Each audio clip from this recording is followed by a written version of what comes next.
you want me to start? I'll just tell you. I'll introduce you first. I'm just Oh, sure. putting it on now so that some audience are there as well. They can start to watch live as well. Here we go. Starting now. Hare Krishna. So welcome everyone, all the wonderful devotees. Today we have a very special guest, Prananatha Prabhu. Those who are from Auckland would know him. Prananatha Prabhu has been very important figure in the congregation of both ISKCON Auckland as well as ISKCON Christchurch. He had been in Christchurch for many, many years and have seen ISKCON grow from a very small unit, very small outfit to now booming community. He's been very kind to me. We joke around a few bits there, So when I would ask him to give class, he said, "No, I don't want to give class. I don't want to give class." So I had to rope him nicely in some different ways. My sales techniques. So they say use your material qualification and abilities for spiritual things also. That's how to do with him. That's how he's sitting in front of us now, As I have mentioned to all of you, Prananatha Prabhu is a propagator of simple living in Krishna consciousness. And he used to live in a bus, if many of you don't know, for so many years. I think 6 years. 6 years he was living in a bus. And now after that he constructed his own tiny house. Tiny house, yeah. Yes, and he's now living in tiny house with his wife, good wife. I think she must be there. She's next to you, or she's watching? No, she's at home. Okay, all right, lovely. So without further delay, we've got a mix of both existing devotees who are conversing with Krishna consciousness and those who are new, those who are at the intermediate stage also. So all three, So you can speak your mind as you want to, and that's the whole idea, that I want devotees with experience. They can speak their heart, Okay, Prabhuji, without further delay, here we go. Jai Srila Prabhupada. Hare Krishna. So I might skip the little kirtan if that's all right. I like kirtan when we're all together, but I've tried kirtan on Zoom before, and because it's really hard, you can't sort of all be chanting and hearing at the same time. Yeah, it's very difficult. So I'll just launch straight into it. So I'm going to read a verse from the Srimad Bhagavatam. So we'll just say the invocation. Om Namo Bhagavate Vasudevaya. I guess you guys can repeat, but I won't be able to hear you. Om Namo Bhagavate Vasudevaya. Om Namo Bhagavate Vasudevaya. All right. So Hare Krishna. This is a verse from the Srimad Bhagavatam, Canto 4, Chapter 22, text number 24. Ahingsaya paramahangsya chayaya smritya mukunda charitagriya siddhuna yamaya rakamaya niyamaischa chapyanindaya nirihaya dvandva titikshaya cha. So the translation: a candidate for spiritual advancement must be non-violent, must follow in the footsteps of great acharyas, must always remember the nectar of the pastimes of the Supreme Personality of Godhead, must follow the regulated principles without material desire, and while following the regulated principles, should not blaspheme others. A devotee should lead a very simple life and not be disturbed by the duality of opposing elements. He should learn to tolerate them. And I'm just going to read one section from the purport. So Srila Prabhupada writes, another feature of the devotee is nirihaya, simple living. Niriha means gentle, meek, or simple. A devotee should not live very gorgeously and imitate a materialistic person. Plain living and high thinking are recommended for a devotee. He should accept only so much as he needs to keep the material body fit for the execution of devotional service. He should not eat or sleep more than is required. Simply eating for living and not living for eating, and sleeping only 6 to 7 hours a day are principles to be followed by devotees. As long as the body is there, it is subjected to the influence of climatic changes, disease, and natural disturbances, the threefold miseries of material existence. We cannot avoid them. Sometimes we receive letters from neophyte devotees questioning why they have fallen sick, although pursuing Krishna consciousness. They should learn from this verse that they have to become tolerant, dvandva titikshaya. This is the world of duality. One should not think that because he has fallen sick, he has fallen from Krishna consciousness. Krishna consciousness can continue without impediment from any material opposition. Lord Sri Krishna therefore advises in Bhagavad Gita 2.14, tangs titikshasva bharata. My dear Arjuna, please try to tolerate all these disturbances, be fixed in your Krishna conscious activities. Jai Srila Prabhupada ki jai. So, because some of you don't know me, I'm just going to give a little history of myself. So, I joined ISKCON at the Bhaktivedanta Manor in London in 1984. And I had been living in London with my parents who were traveling. They were working for some Americans in England. So I went there to spend some time with them, and I ended up working and staying in England for 2.5 years.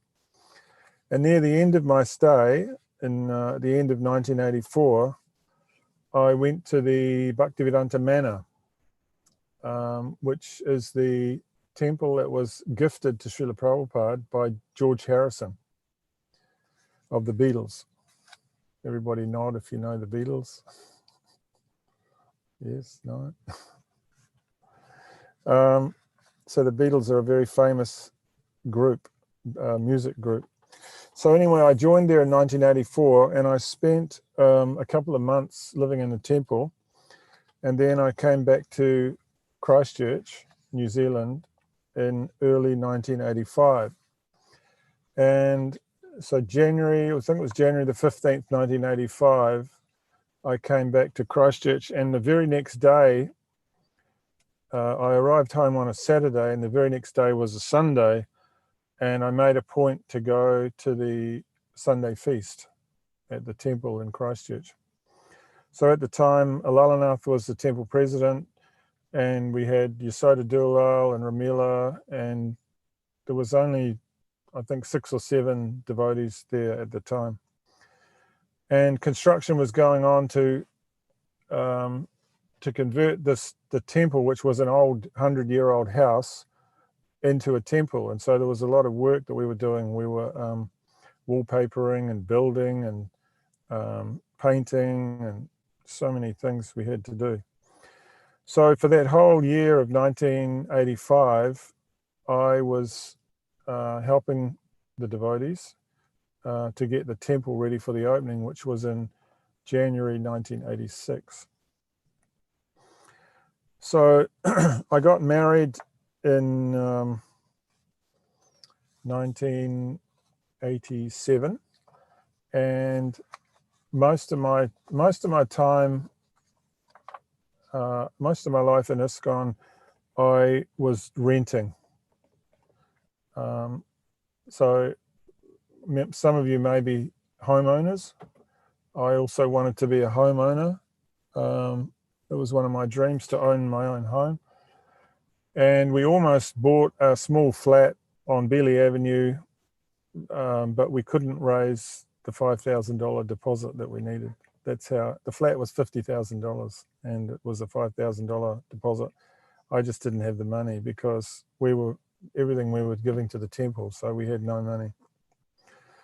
So I continued renting, and then I was there in Christchurch up until I think 2013 or 14. So I was there many years, 30 years or something, at the temple in Christchurch. And then we had the big earthquake in Christchurch, and the house that we were living in was damaged. And anyway, I ended up buying a bus. So I bought a bus for $5,000, and I spent about 4 months, and I converted it into a mobile home. I put a bedroom and a kitchen and a bathroom, toilet and everything, shower. And I lived in that bus for 6 years. And I have to say that coming from a house, having lived in a house for so many years, and sometimes we had a really nice, very flash, big house, lots of bedrooms and double garage and everything.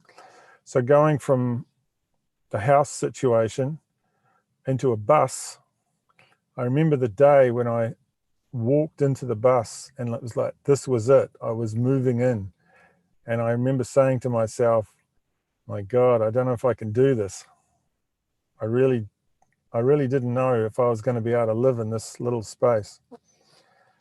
So anyway, and I also, after that Christchurch earthquake, my marriage fell apart. A lot of marriages fell apart due to stress of different kinds in Christchurch. Not just devotees, a lot of karmis as well. Their marriages fell apart. So my marriage fell apart. So I was living by myself in the bus. And I actually found after a month or 2 months, I actually stopped and thought, God, this is just like camping. So it's like when you live in your house and then the holidays come, a Christmas holiday or kids' holiday, and you're thinking, wow, let's go and rent a cabin somewhere, or let's go take our tent, or let's hire a caravan or something. We'll go away and we'll go and park up by the lake and we'll just have a nice quiet time. And I was feeling like this is how I was living every day. It was just really simple, there's no rent pretty much. I think I was paying, for some time I parked on a friend's farm, and then I moved to a, what's it called? New Zealand Caravan Association, NZMCA. They had a camping ground about 10 minutes drive outside of Christchurch, and I lived there for about 8 months, and it was rent free. I think we had to pay $1 a week or something.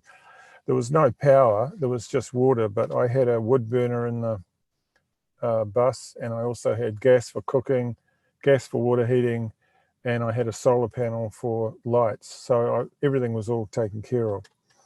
So I lived there for some time, and then they changed the rules and we had to move out. We weren't allowed to stay there more than 90 days. So I had to move out. So then I moved to a camping ground called Spencer Park, which is just a little north of Christchurch, and that's a beautiful camping ground. And it's right beside the beach. So it was a beautiful place to go for Japa walks in the morning, just beautiful nature and trees everywhere. And I wasn't too far to go into the temple, and be with the devotees, etc. So I lived there for a couple of years, and during that time I got remarried to Rasarani, my wife. So she came and lived with me in the bus for some time, and then we decided we were going to go up to Nelson to, I wanted to do some more work on the bus. So we got in the bus and we drove up to Nelson, and I was staying at my father's property, and I was working on the bus for another 3 months. And at the end of the 3 months, I said to my wife, do you want to go back to Christchurch? And she said, no. And I said, oh, where will we go? Should we go to Auckland? She goes, yeah, because she's got 2 sisters up here in Auckland. So we jumped in the bus and we drove up to Auckland. We took a week to get here, stopping at different places along the way. And when we got to Auckland, we arrived at the farm, and it was the day before Gorpanim. I think it was 2013, if I remember rightly. And so we were in the bus, and Carla allowed us to park the bus up by the workshop. So we were there. We were paying rent. It was a bit high, you know, for what we were getting. But anyway, we were on the farm. We had power. We had water.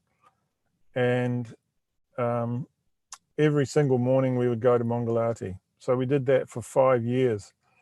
So after living in the bus up here for about 3 years, I started finding out about tiny houses. And I thought, that looks like a better living arrangement for us, because the bus, it was okay, but in the winter it gets very cold, and in the summer it gets very hot because it's just got so much glass. It's like living in a glass house. So it had its advantages. It also had its disadvantages. So anyway, I about 4.5 years ago, I started building a tiny house, which is what we live in now. And that took 1 year to build while I was driving for Uber. So I was driving for Uber, and then on any spare time I had, I'd be working on the tiny house. So we were living there on the farm, and then after some time, we decided to move off the farm, and we moved to a property just 2 kilometers away from the farm, and it's a little tiny house community. And the bus that we'd been living in all those years, we'd already hired out to a devotee family, a husband and wife and their daughter. So they'd been living on this property in the bus for a year, and we moved onto that property and we lived there also. And it was very convenient. We paid $150 a week. That included our site, electricity, and water. So the only other expenses we had were food and gas. And we'd go through 1 gas bottle every 10 months. So it was it's very cheap living.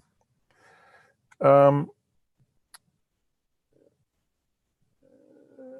it was during this time, living here in Auckland, I began to realize that I was never going to raise enough money to buy a house, because from the time we moved here in 2013 to now, house prices would have more than doubled, I would think. Would that be right, Prabhuji? Ambarish Prabhu? Yes, that's true. Last 2 months, it has gone about 3 times, 2.5 times now. Yeah, it's just, yeah. So I finally resolved the fact, okay, I'm never going to own an actual house. And I was okay with that, because everything we need, we've got in our tiny house. We've got a beautiful kitchen downstairs. We've got a dining area. We've got a bathroom with a big shower, probably bigger than some houses have got. We've got a front-loading washing machine. We've got a composting toilet. Got a big laundry bench, which is good for washing dishes and, you know, moochie dishes and doing washing, whatever you need to do. And the kitchen, our kitchen is probably as good or better than some flats have. So, and upstairs we've got a bedroom at one end and a little lounge at the other end. So, and then I built onto that a large porch. So we've got a big area outside so when you step out of the tiny house, you've got this area, it's almost as big as the tiny house, and it's all covered in. So we can keep things out there, or you can sit out there and take prasad or whatever, sit out there and relax. It just gives a feeling of more spaciousness. So what this allows us, because we're renting the bus is giving us a passive income, and that passive income is paying our rent. So we're living rent free. The tiny house cost $50,000. So there's no mortgage, there's no debts to pay off. The $150 a week that we pay is our spot. And we've recently moved to another farm just near Kumiu, and we've got 1,000 square meter paddock that we've got. I'll include a link. I've made a little short video of where we live in the tiny house, and it just shows the whole property. It's a beautiful, beautiful, peaceful place. So we pay $150 a week, and that's covered by the rent that we get from the bus.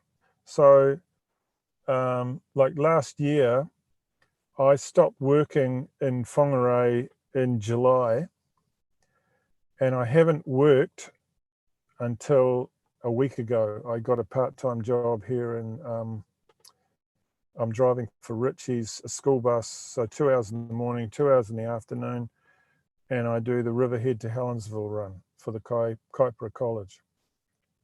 So I was able to live that whole period from July through till a week ago without working.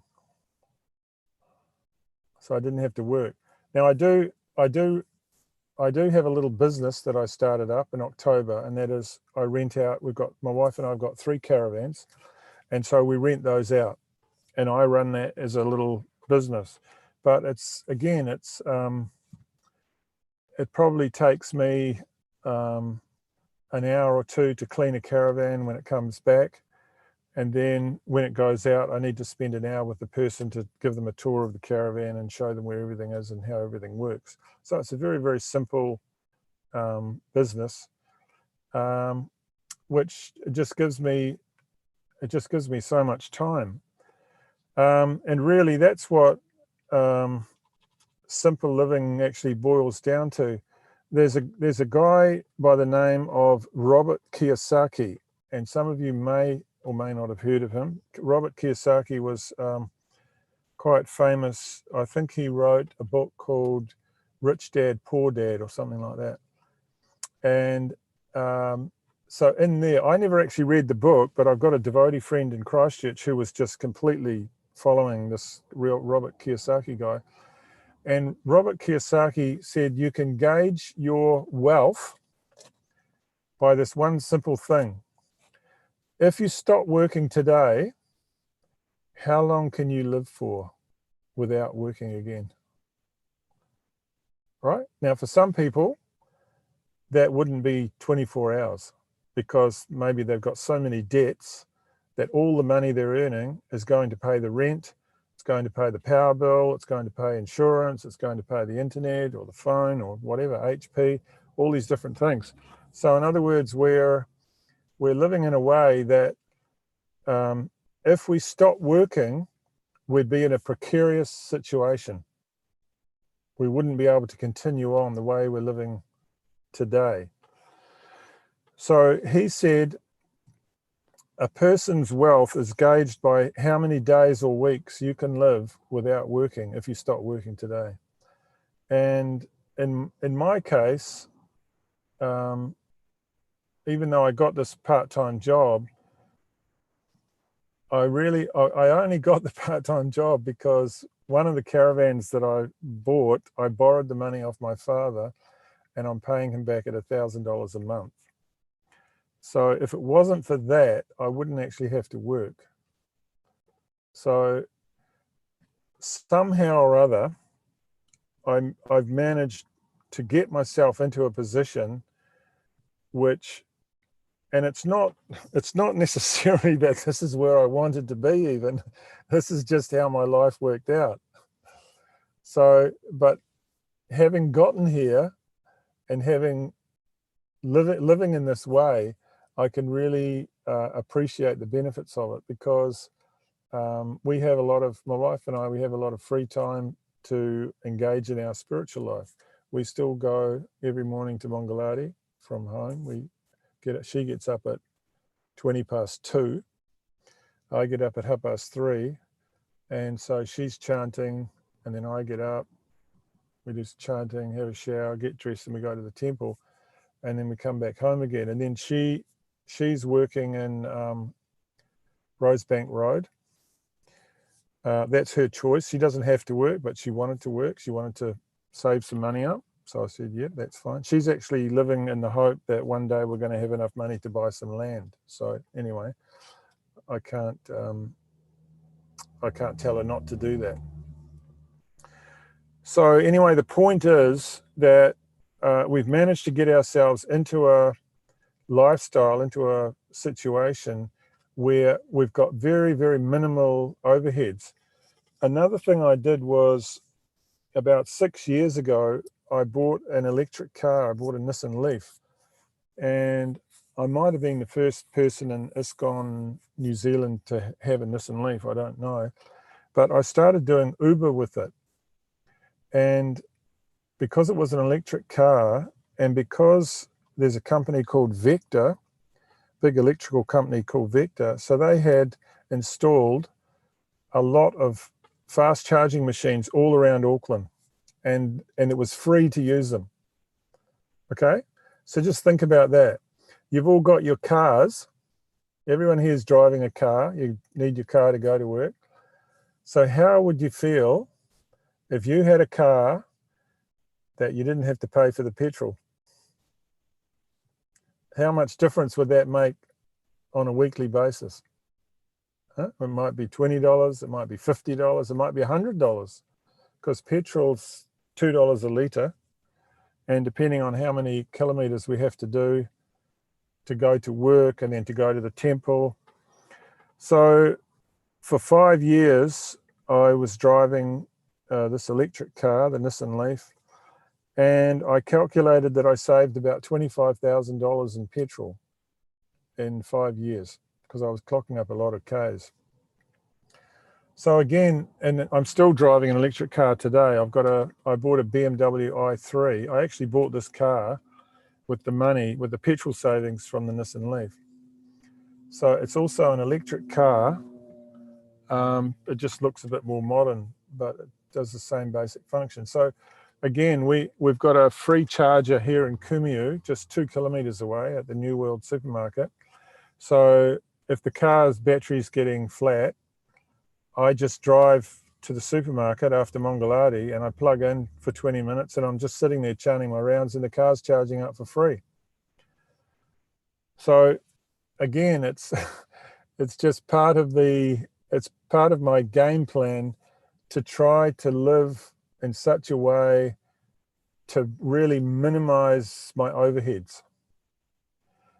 And I think simple living, a big part of living simply is really trying to minimize your overheads, because any overheads we have, whether it's rent, power, internet, whatever it is, petrol, insurance, any overhead that we have to put in so many hours of work to pay for that overhead. So the more we can reduce our overheads, and this doesn't mean you have to sell your car and get a bicycle, but maybe think about getting a more economical car, or maybe if it works, if it can fit into your lifestyle, buy an electric car. It'll probably pay for itself within 2 years. If you're clocking up 50 or 60 kilometers a day, in a normal car, that would 50 or 60 kilometers would be probably $15 or $20 in petrol a day. So that's like $60 a week. That's $3,000 a year. So you can buy a Nissan Leaf, an old secondhand Nissan Leaf, for about $7,000 or $8,000. So the other good thing about the Nissan Leaf is I had two. I bought a 2011 and then I sold it 2 years later. I bought a 2016 and I clocked up 125,000 kilometers. And not once did I have to change the oil, change a filter, do any kind of service at all on the car. They're just so incredibly reliable. The only thing I had to do was I had to replace 4 tires, 2 front tires once, 2 front tires second time. I got about 50,000 Ks out of those, and 2 or 3 sets of wiper blades. So again, Nissan Leaf, very, very good option for commuting. Even if you feel like it's too restrictive because maybe it hasn't got the range, maybe you want to go maybe you want to drive to Wellington. You can't drive to Wellington in a Nissan Leaf, not an old one. It just doesn't have the range. So then maybe you keep a petrol car that you only use for long trips. Or maybe you think about, when we want to do a long trip, we'll see if we can hire a car for that time. So we don't actually have to own it. We don't have to own it. We don't have to pay the insurance. We don't have to pay for parking, maintenance, all the other things, warrant of fitness. So we just hire a car, drive to Wellington, have our holiday, come back, and that's it. We've got to where we wanted to go.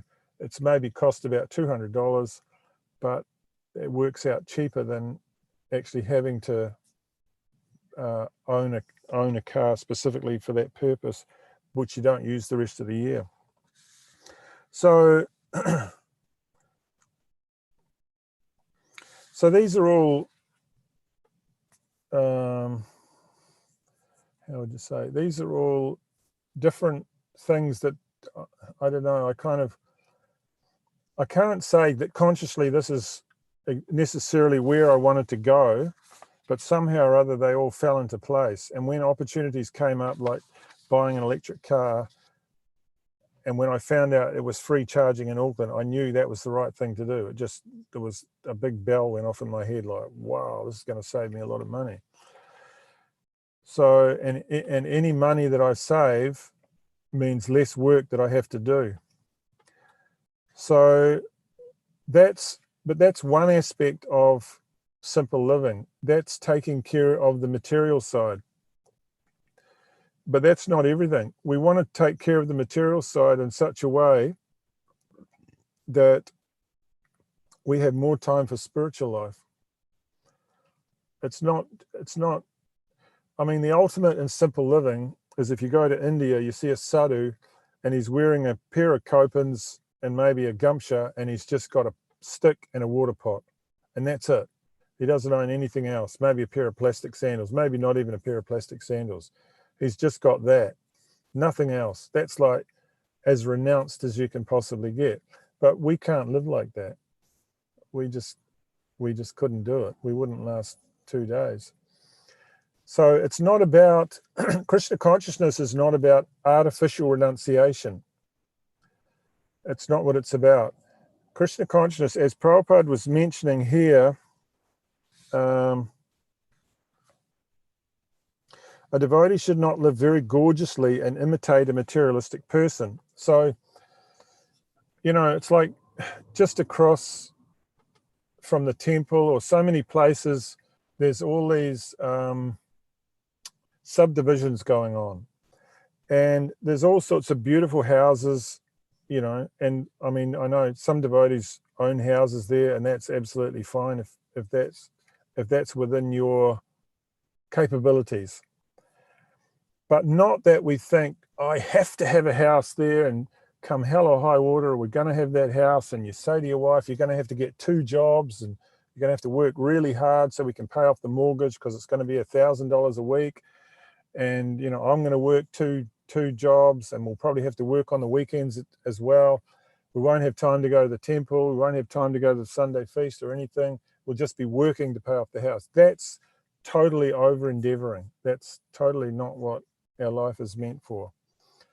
So we need to live in a way where we have what we need to be comfortable, because, you know, we don't want to live too austerely. We need to have, you know, the basic comforts that we need. But just trying to figure out a way to minimize our overheads. They say a dollar saved is a dollar earned. That's a famous saying from way back. So otherwise, we'll find ourselves in a situation where we're just simply working. We're working to pay the mortgage. We're working to pay the electricity bill, paying off the new car, and paying off this and that, and so many things. And we just don't have time to dedicate to our spiritual life. So today, some of you may know, but today was the disappearance day of His Holiness Tamal Krishna Maharaj. So we had a program for Maharaj at the temple today, and it's exactly 20 years ago that he left. He was he'd been in Mayapur in India, and he had just left Mayapur. He was heading, I think, back to the States. And in the car with him was Kala and his wife, Vrindavaneshwari. And of course, there was the driver. And the driver, we think, fell asleep. The car veered off the road at high speed. It smashed straight into a tree. And Tamal Krishna Maharaj basically left his body instantly. And Vrindavaneshwari, she was so badly injured that I think she left her body within a couple of hours. And Carla was hobbling around on crutches. Somehow he survived, and I think the taxi driver survived. So I was saying in the temple today that when that happened 20 years ago, I was there in the Christchurch temple, and this news came through that Tamal Krishna Maharaj has left his body, and Vrindavaneshwari left her body. And Vrindavaneshwari was a friend of mine. And Tamal Krishna Maharaj I knew personally. I'd spoken to him many times. He'd been to our temple in Christchurch. I'd met with him in Vrindavan and different places in India. So these were two people that I knew quite well, and just all of a sudden they were gone. And so these things happen in our lives which are totally unexpected. Like my spiritual master, he left his body suddenly in 2006, and it's an enormous shock to the system, and it's something that, I don't know, personally it's almost impossible to fully get over it. It's so painful, but the point is that death can come at any moment. For the last year, we've been having all this propaganda about COVID, and it's been everywhere. It's just been absolutely everywhere. You can't get away from it. And they're saying, COVID's this really serious virus and so many things. And it's cost the country, I don't know, tens or hundreds of billions of dollars. And it's cost people. I lost my business, my previous video business. I lost last year because of the whole COVID thing. And I know a lot of small businesses are suffering. The airlines are suffering. The tourism industry is suffering. It's affected a lot of people in a lot of different ways. So COVID in New Zealand has killed 25 people, something like that, isn't it? 25, is that right? So my son, Krishna Das, he's a nurse in Christchurch. And we were talking when I was down there last time about heart disease. And he was saying that in New Zealand, every 90 minutes, 24 hours a day, every 90 minutes, every 1.5 hours, one person dies of heart disease. Every 90 minutes of every day, of every week, of every month, of every year. That's the death rate. It's about 6,000 people die of heart disease.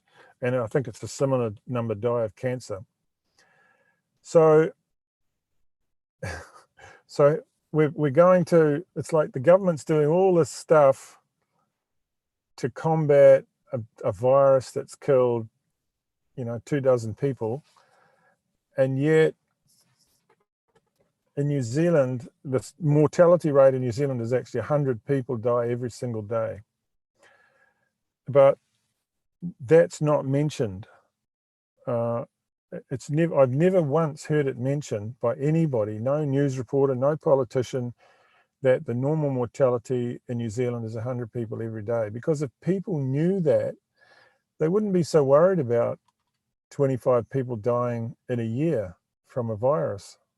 It would put things in more of a perspective. So anyway, regardless, the fact is, your chances of dying of COVID, if you're under 65, is 1 in 300,000. So it's not far off your chances of winning lotto. but your chances of dying from a multitude of other causes is pretty high. There's road accidents, there's disease, there's your heart can just stop working, you can get a brain aneurysm. There's so many things can happen in the body or to the body. Trauma, people die of trauma. There's just so many ways. Like, as I say, every day in New Zealand 100 people are dying for one reason or another. Some from old age, but also other things. Like sometimes someone will eat peanuts and they have a reaction and their throat swells up and they die just from eating peanuts. So the number of ways that you can die in the material world it's vast. It's just vast. We go out into the world each day and we think we're safe, but we're not safe. Really, we're not. And the only way we can be safe is to be Krishna conscious. Because as Krishna says in Bhagavad Gita, whatever state of being one remembers when he quits his body, that state he will attain to without fail. So what Krishna's saying there is that at that moment of death, whatever you're thinking about, say the husband's thinking of his wife or the wife's thinking of his husband, or some people might be thinking about their dog or their cat.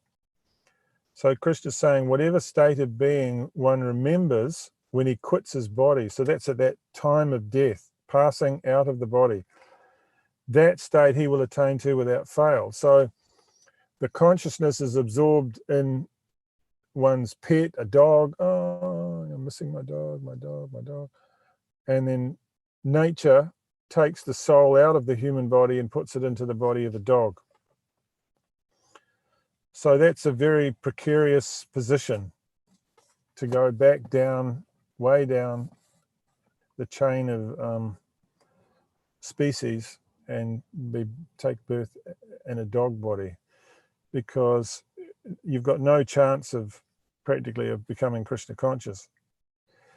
So the whole reason that one would want to live simply, or as Prabhupada's outlining in this purport here, a devotee should not live very gorgeously and imitate a materialistic person. Plain living and high thinking are recommended for a devotee. He should accept only so much as he needs to keep the material body fit for the execution of devotional service. He should not eat or sleep more than is required, simply eating for living and not living for eating, and sleeping only 6 to 7 hours a day are principles to be followed by devotees. So Prabhupada's outlining here how a devotee should live simply, eat simply. That means we don't eat every day like it's a Sunday feast.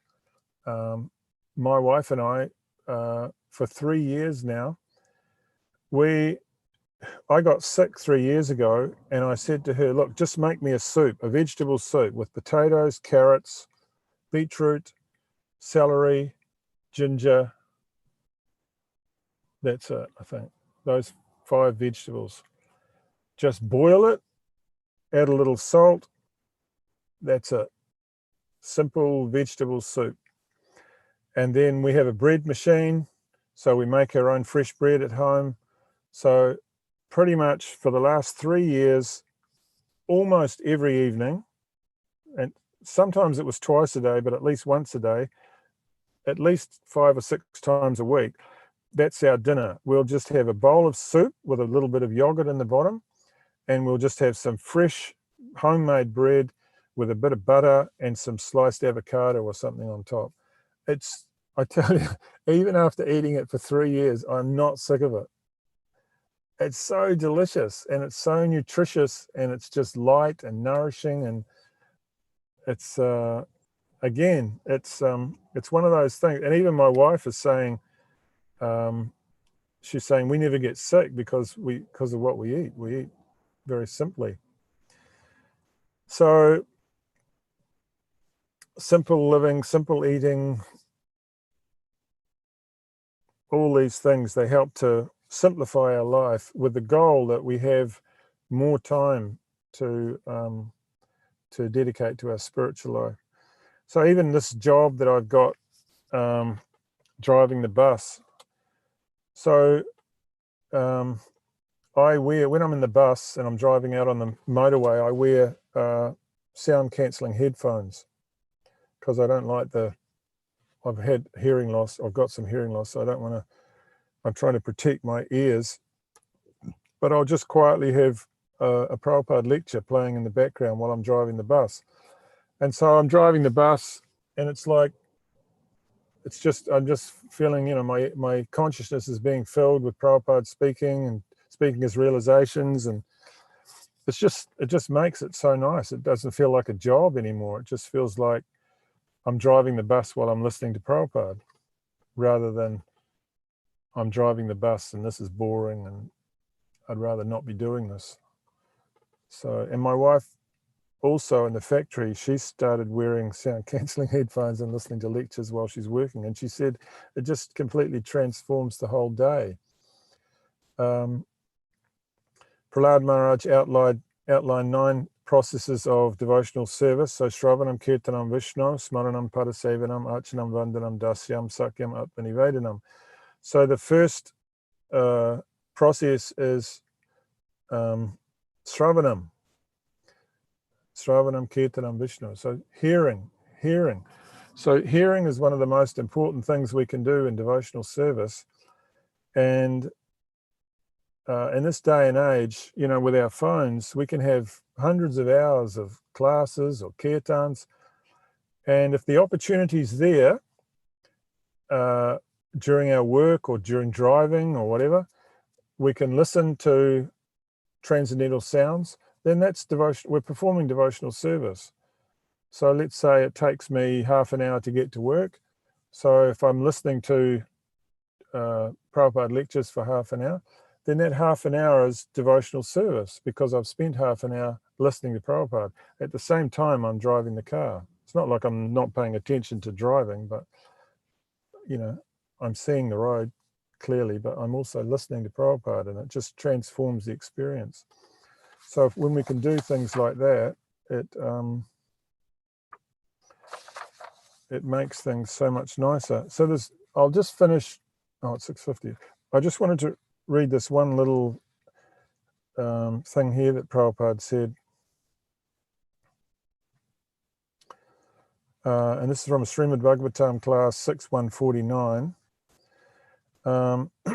So take these words of Krishna, Guru Krishna. The Guru will also say the same thing, what Krishna has said, and follow the principles. Your life is successful. Now, this place I see, although I have not seen all, is a nice place. And the grihastas may come here, have some small cottage, and grow their own food grains, vegetables, and have your cow's milk. Get nice foodstuff, save time. Why should you go to the city, 100 miles in a car, and again 100 miles come back and take unnecessary trouble? Stick to this spot and grow your own food, your own cloth, and live peacefully. Save time and chant Hare Krishna. Very nice program. This is actual life. What is this nonsense life? Big cities and always people busy. If he wants to see one friend, he has to go 30 miles. If he has to see a physician, he has to go 50 miles. If he has to go to work, another 100 miles. So what is this life? This is not life. Be satisfied. The devotee's life should be yavad artha prayojanam. We require material necessities as much as it's required, no artificial life. That is spiritual life. Simply increasing artificial life, even for shaving, a big machine is required. What is this? Simply wasting time, devil's workshop. Make life very simple, and simple living, high thinking, and always conscious to go back to home, back to Krishna. That is life. Not this life, that's simply machine. So if you show practical example that how you are living simple life and how you're advanced in Krishna consciousness, then people will learn from you. You American people, if you show example, people will try to follow you and they'll be happy. So I'm very glad to see this farm, develop it nicely, live peacefully, and chant Hare Krishna. Thank you very much. Hare Krishna. So with that, I'll end. And if I see it's 6:53. If anybody has any questions, please. Comments? Thank you very much, Prananatha Prabhu, for your nice realization. Yes, if anyone has anything to share or any questions, there is a time, please. Hare Krishna. Don't be shy. Hare Krishna, Prabhu. Hare Krishna. Yeah. Prabhu, please accept my humble obeisances. Prabhu, I had a question. Like I was listening to your lifestyle, right? And I'm a student. I'm an engineering student right now. I'm working and stuff, right? So earning and learning. So Prabhu, I was thinking like if just thinking that if I have this thought in my head that, somehow if I maybe, I can make a life for me with a house that's small and a car that's fine. Like that's absolutely what is required. And that's what the acharyas have taught us and everything. But Prabhu, thinking that one thought, like I think that I might become lazy. Like if I think that I might not be able to do my current duties, thinking, oh, why should I work so hard right now? Why should I study so much if in the end I can just live in this? So Prabhu, what's the workaround? What changes in my thought process should I do so that I don't are you getting my questions? I do my I do my duties like academic and whatever focused, and also I don't like not have this thing in my head that if like what's to work so hard for anyway, why to study so much, why to do a 9 to 5 or whatever when I can just go and do this, have a house for myself. So this thing I was finding on a personal level, like how can I, what's the solution for this? Okay, so the thing is that you're in your youth, right? Your ages? 21, Prabhu. 21, yeah. So you're very much in your youth. You've just basically left school and you're studying engineering. So this is going to be your occupation. So we have many devotees in ISKCON who are engineers. Krishna Surya, I think both his sons are engineers, but they're very Krishna conscious people. They have a lot of opulence also. He has a very flash house. So it comes back to renunciation means renouncing the propensity to use things for our own sense gratification. So having a $2 million house is not a disqualification for simple living if we use the house in Krishna's service. The disqualification for owning a $2 million house is we're having parties and we're having, just having movie nights and we're just having lots of fun there and having all our friends around and just blah, blah, blah about anything and everything. That's the disqualification.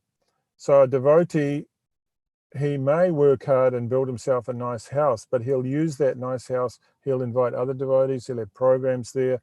He'll have an altar. All his food, he'll be cooking nicely in the kitchen, offering to Krishna. So it really, karma is an interesting thing because if a person's karma is to be wealthy, then no matter what that person does, the nature will make them wealthy. It's just suppose you work hard and you build yourself a nice house and then one day you think, oh, I'm going to renounce this. I'm going to follow Prananatha's advice and I'm just going to buy a tiny house and I'm going to go and live in a paddock and a farm. And so you just get rid of your house and you give all the money to the temple. But then 2 weeks later, your uncle dies and he leaves you $2 million. And then you're sort of like back in the same position again, Karma, we don't know, good or bad, what's coming up ahead. We only know what's happening today. And as we saw in the life of Srila Prabhupada, who was completely surrendered to Krishna and who also wanted to he wanted to become a millionaire. He said, first I'll become rich and then I'll become Krishna conscious. But Krishna had a different plan. And so Krishna took everything away from him. But Prabhupada said that even though Krishna took away everything, he said, I had my 4 or 5 children. He said, now I've got hundreds of children. Now I've got hundreds of properties. He said, and I don't have to work to upkeep any of these properties. He said, they're all it's all done by my disciples. And he said, and I don't have to support them, they're supporting me. So Prabhupada said, he gave that as an example of when Krishna, through Krishna's arrangement, he takes things away. Even Srila Prabhupada was thinking, what is this? I'm working so hard, I'm Krishna conscious. Why is Krishna taking everything away from me? But he just surrendered to that. He did the duty that his spiritual master, Srila Bhaktisiddhanta, asked him to do. And Krishna rewarded him so profusely. So if you feel like, you're young, you're 21, maybe you want to get married in a few years' time, you want to raise children, so then you have to think about, it's not just what you want, it's also, you have to think about your partner, what your partner wants. So you have to negotiate. You can't just immediately get married and say, okay, we're going to go and live in a caravan, because then probably she'll just walk out. She'll think, well, I can't live in a caravan. So this is something that it's something that devotees can keep in the back of your minds. I wouldn't advise anybody to drastically change their situation today, but you've heard something, you've seen how it can work. Now you've got an understanding. Well, there's somebody who's actually doing it. So maybe let's just see what happens, see what Krishna arranges. Maybe one day I'll end up living like that. And maybe if I do end up living like that, maybe I won't like it. Maybe I'll think, I've tried this for 2 years, now I'm going back to the house. So that's okay. The main thing is we don't forget Krishna, we don't forget our Krishna consciousness. That's the main thing. So whatever we're doing in our life, just add Krishna to it.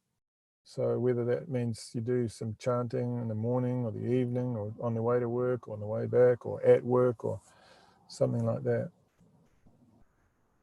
It's what Prabhupada's saying in this purport is the main thing is to be Krishna conscious. Is that all right? Yeah. Thank you so much, Prabhu. Thank you so much. Yeah. All right. Hare Krishna. How are we off for time, Amrish Prabhu? We're just a little over. Oh. But I have an observation. Yeah.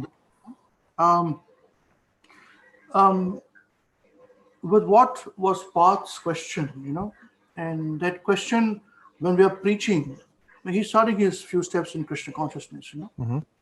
He's not in Auckland, he's in India.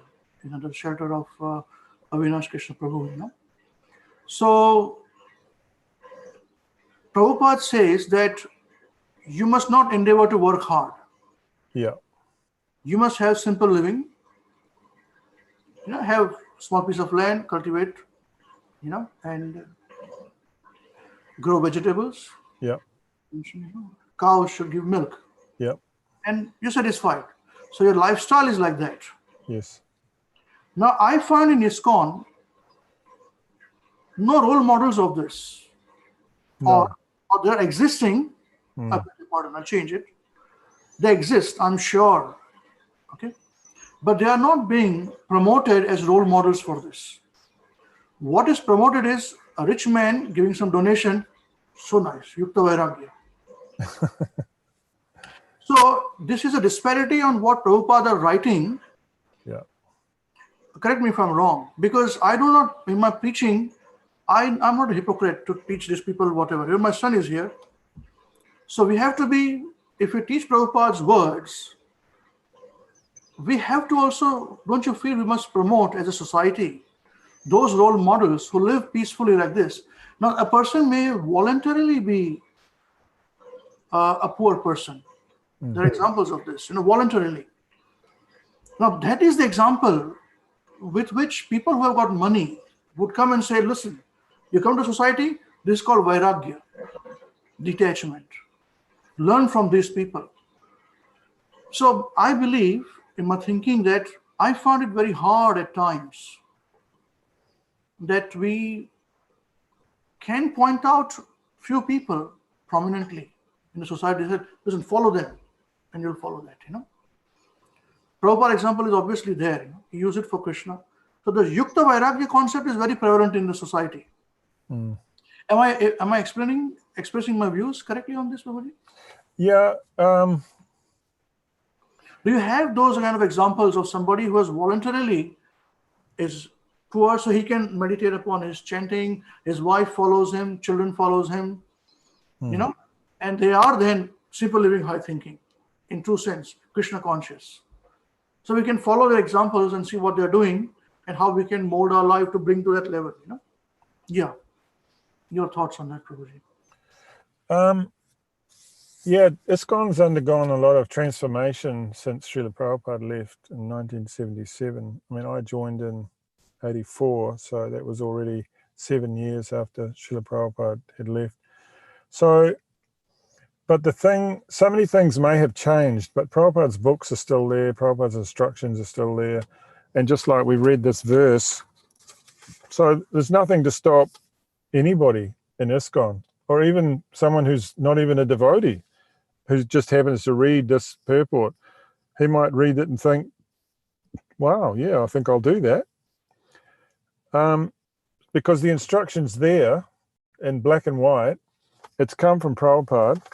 So there's absolutely no harm in following that. But what's happened is a lot of our temples have become a little too money orientated.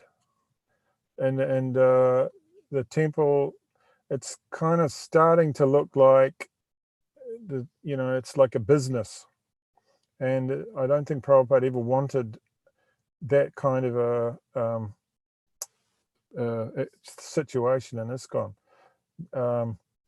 Now if you want to live on New Varshan, it costs hundreds of dollars a week in rent, whereas maybe 10 or 15 years or more ago, maybe you could have just done some service on the farm and they would have provided you with accommodation. But now that facility is not there, and then devotees, I see devotees, they're living on the farm, but they don't come to the temple, maybe for festivals. They don't come to the temple, so even they're only 100 meters away, and they just seem to be working hard to try to get some money so they can move off the farm, which just seems quite a sort of a backward kind of thing, because you've got this beautiful 90 acres of land. You could be doing so many things with the land. You could be growing, basically the whole farm could be self-sufficient with vegetables. I mean, there's so many plots of paddocks there that they could cultivate. For one reason or another, they don't do it. I know many years ago, Sadhu and Sankashan lived at New Varshan, and they were true farmers, and they farmed a lot of the land there, and they grew a lot of vegetables, and they also had cows. They were milking the cows and giving the milk to the deities. So it's not that it can't happen. It can happen. It's just a matter of the desire of the devotees living on the community. And I think there's a very good farming community, ISKCON farming community in Hungary, run by Shivaram Swami, which is probably a very good model of simple living, having cows, having self-sufficiency, growing their own vegetables, beautiful, scenic, peaceful existence. So it can be done, and even if just a group of devotees get together, they can buy a piece of land and they can do it themselves. It's not that we have to be clinging on to the temple all the time. We're also, we've got our abilities, we've got our assets, material and spiritual. Yeah, that's true, Prabhuji. Thank you for that. And that's what, because when people would like to become a Vaishnava following Prabhupada, then they should have a clear understanding of what they're getting into. Yeah. So here, Yukta Vairagya, they have got examples, even in our team. That's fine. But this is very, very critical. When Prabhupada is saying this, in lectures we hear it, you must earn only so much to maintain. But where do we see it? The promotion is for people who go and give money. Yeah, it's very much money The person oriented. who's doing sadhana, could be keeping quiet, controlling senses, doesn't show anything. Yeah, that's right. You never hear the temple sending out a letter saying, we're encouraging everyone to come to Mangalati, we're encouraging everyone to come to class and Guru Puja and the morning program, which Srila Prabhupada stressed so much. We just don't see that anymore. But what we see is there's a program coming up and it's an opportunity for everybody to donate some money and we'll give you a this or we'll give you a that, or you can bathe the deities, or so it's kind of like they're like turning the deities into a money machine. You pour the stuff on the deities and you pay $500. I mean, I don't think it's just becoming, for me, I couldn't do that. If I was running the temple, I couldn't do that. I mean, I would say, look, everybody come and bathe the deities. And if you want to give a donation, give a donation. It should come from the heart. It should come from the heart. I think if it comes from the heart, people will give more, and they'll give it with love. That's what I think. Thank you, Prabhuji. Thank you very much. Yeah. Now, although we are over the time, I generally don't ask a question because I've asked. Please, if someone has to say something, I see even Buddhimanta Prabhu has joined. He may have to say something as well. Yeah, I saw him there. Please feel free if you have any questions to ask on this subject. Please. Don't worry about time. We can go over the time a bit more. No problem. Okay.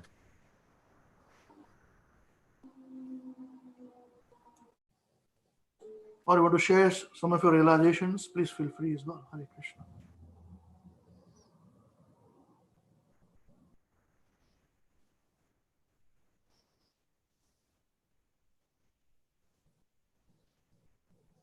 Everybody's quiet. I think most of the questions are answered. Oh, we see it. His Buddy. Maybe Buddy's got a question. Hare Krishna, Prabhuji. You have something to say about simple living. You should unmute yourself, Prabhuji. So I'm so unfortunate that I actually went to log on at 5 o'clock and then I realized, it's not till 6 o'clock. And then I got caught up sorting out the garage, and then I came in, it was like, it's 10 to 7 already. So unfortunately I missed most of the discourse. So I think is it recorded? Yes, it's on YouTube or YouTube channel. It's okay. Been there forever. I just caught the very last bit where we were talking about Prabhupada and his desires to be a millionaire or to be a successful business person, and how Krishna took everything away. And that was really, really nice, really sweet to hear your realizations there. Yeah. I haven't got anything to offer because I haven't been listening to okay. Yeah, I mean, Prabhupada's not the only one, of course. Even my spiritual master, I remember him saying, this was probably a year or two before he left his body in 2006. I remember him saying to my godbrothers in Calcutta, he said, I want to become a millionaire. Mm-hmm. And of course, for him, Bhakti Swarup Damodar Maharaj, becoming a millionaire, he wouldn't take a cent of that for himself. It would just be for preaching. It would be for propagating the Bhaktivedanta Institute. And so, I mean, he had that desire, but of course, as we saw, Krishna had a different desire, and he took him away in October 2006. So, but he's still, he's still there with Prabhupada, and either he's serving Prabhupada somewhere in the material world or he's gone back to the spiritual world, but which is where we hope to go at the end of this life, if we don't get too absorbed in all the things that are going on here and kicking us and pummeling us into the ground.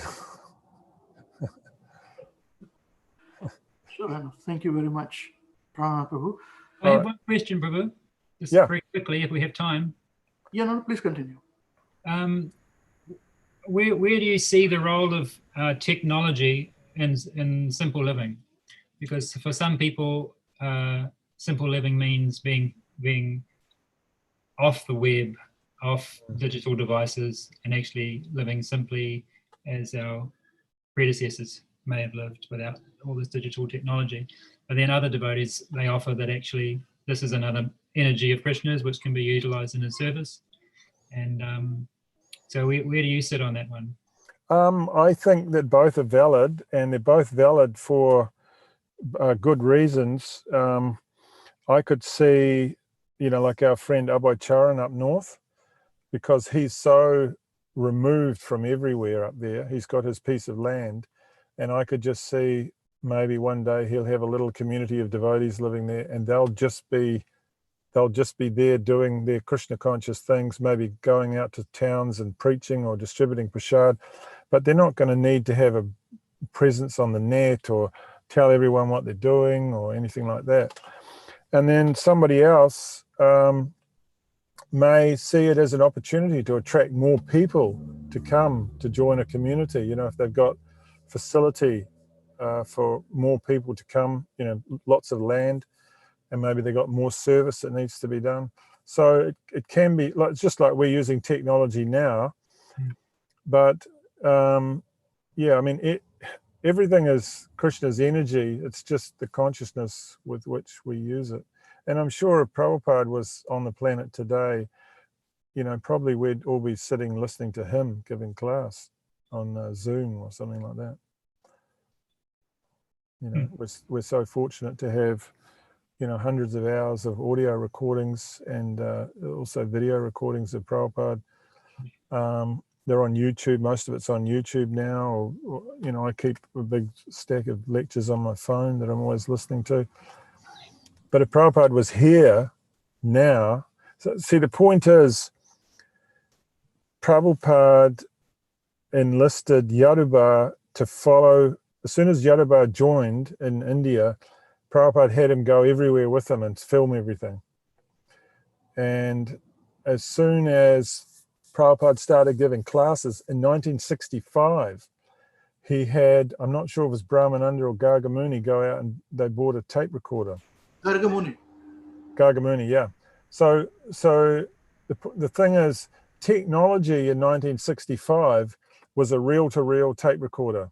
Now, we would look at that today and we'd think, oh my God, what an antiquated, clumsy piece of equipment. It's huge and it just records like 1 hour of, we can record 24 hours on our phone.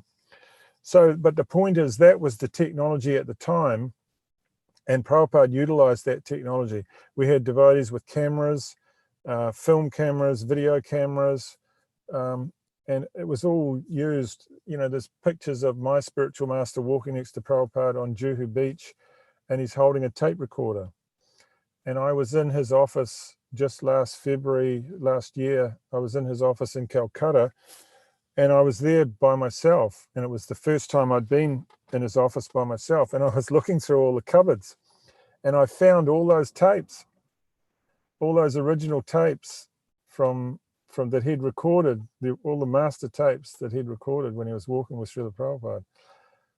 I'm sure they've all been digitized, but it was just quite an amazing thing to actually be able to pick one up and physically hold it in my hand.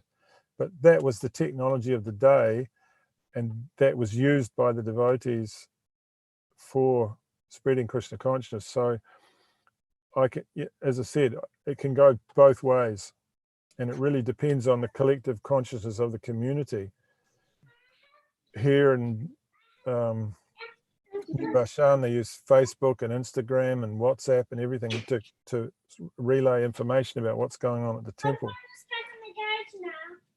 But this is very much, it's the only ISKCON temple in Auckland, and it's a huge number of people to try to communicate with. And so that works.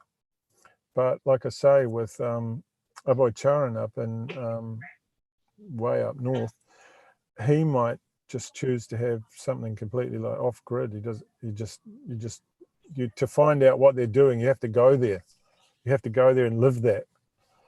And that's a whole different experience again. You go there, there's no phone connection, maybe there's no Wi-Fi, and you're just living disconnected on the land, and that's a whole nother experience. So you can have different experiences in Krishna consciousness. But we'd have to go there on our bullock cart. It might take a couple of weeks to get there. No, you don't have to go there in your bullock cart. You can use the technology of the day. You can use your van or your car or your electric car or whatever. Might want to go on our bullock cart. Just that regarding Prabhupada's use of technology, that was all really true. But I also recall that he never used a telephone, or he only ever used a telephone once, and his whole management of the whole society, all the deals and the property purchases, everything, he never used a telephone. It was all written letters. Yeah, that's true. He he gives a class where he's talking about he got the telephone installed in his room, and it cost $100.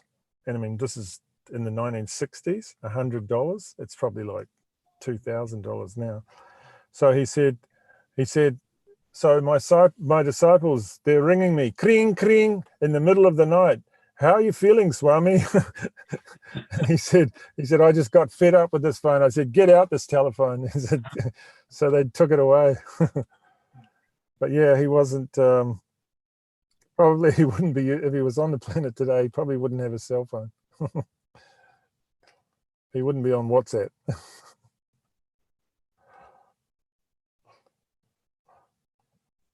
Hare Krishna. Very nice. Okay. Thank you very much, Prananatha. All right. And thank you very much to all the devotees for participation. It was a wonderful interactive discussion we had of question answers. I'm sure you may have more questions or more realizations, which you can post on our YouTube video. And if you have any specific questions to Prananatha Prabhu, I can send it to him as well. Thank you. Okay. Thank you very much. So don't go away, especially those of our viewers who are on YouTube. I'll be quietly and quickly disconnecting this from this program. Just for a few seconds, Krishna Das will sing Jai Radha Madhava, and we'll start with our beginners program on concepts of Krishna consciousness. We will continue the discussion on reincarnation and beyond. Hare Krishna. Hare Krishna, everyone. Thank you very much. Hare Krishna. Hare Krishna. Hare Krishna. Thank you very much. Very well, Brani.